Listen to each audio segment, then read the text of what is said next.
Hello guys, finally Kannappa cinema release అయింది. ఎంతో negativity మధ్య ఎన్నో రోజుల తర్వాత ఫైనల్గా రిలీజ్ అయింది. నేను వెళ్ళిన థియేటర్ కంప్లీట్గా ఫుల్ అయ్యాయి. ఎందుకు ఫుల్ అయ్యాయో మీకు తెలుసు. Of course the reason is rebel star Prabhas. ఈ సినిమా ఎలా అనిపించిందంటే, బాగుందా బాగాలేదా అని చెప్పడం ఒక ఎత్తు అయితే, మోర్ దాన్ దట్ నాకు ఈ సినిమా చూసాక డ్రీమ్స్ ఒక వాల్యూ అర్థమైంది. అంటే డ్రీమ్ ప్రాజెక్ట్ ఇది.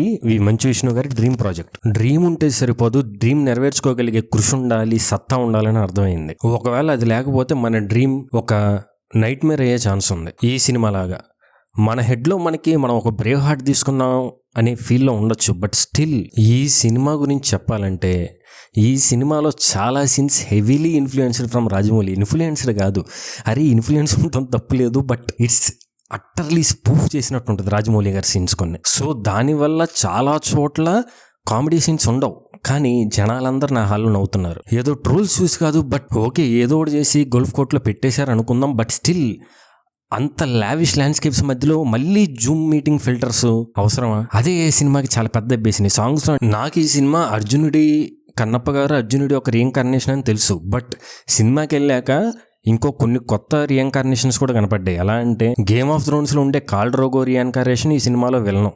మళ్ళీ ఆ విలన్ చచ్చిపోయాక వాడి రీఇన్కార్నేషన్ ఇంకొక విలను. మళ్ళీ వీడిని చూశాక ఈ అరుపులు కేకలు ఎక్కడో విన్నట్టుందే ఎట్లా అని అనుకుంటున్నప్పుడు అప్పుడు గుర్తొచ్చిందండి కంగువా సినిమాలో విలను. వాడు రీఇన్కార్నేట్ అయ్యాడేమో ఈ విలన్లో. సినిమాలో చాలా చోట్ల ఏదో పెద్ద వైలెన్స్ జరిగిపోతుందని బ్లర్ చేశారు.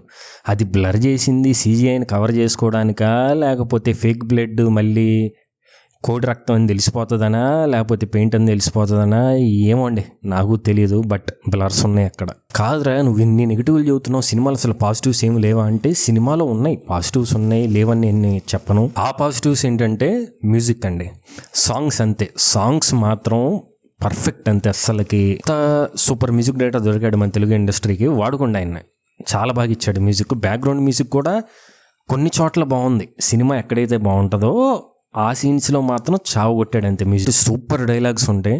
అండ్ లాస్ట్ 20 minutesలో విష్ణు గారి పర్ఫార్మెన్స్ కూడా డీసెంట్గా ఉంటుంది. ఆ క్యారెక్టర్కి కావాల్సిన ఆ ఇన్నోసెన్స్ కనపడుతుంది. కానీ ఎంత అనుకున్న ఫస్ట్ 2 hours మాత్రం జస్ట్ పెథటిక్. అంతే. Okay, that's it guys. నా ఒపీనియన్ నచ్చితే మా ఛానల్ని సబ్స్క్రైబ్ చేసుకోండి. ఇంకా సూపర్ రివ్యూస్తో వరల్డ్ సినిమా గురించి, హాలీవుడ్ సినిమాస్, అన్ని మూవీస్ గురించి మాట్లాడుకుందాం. నేను మీకు కొత్త పర్స్పెక్టివ్ ఇస్తాను మూవీస్ పట్ల, నేను నమ్ముతున్నాను. Let's see and thank you.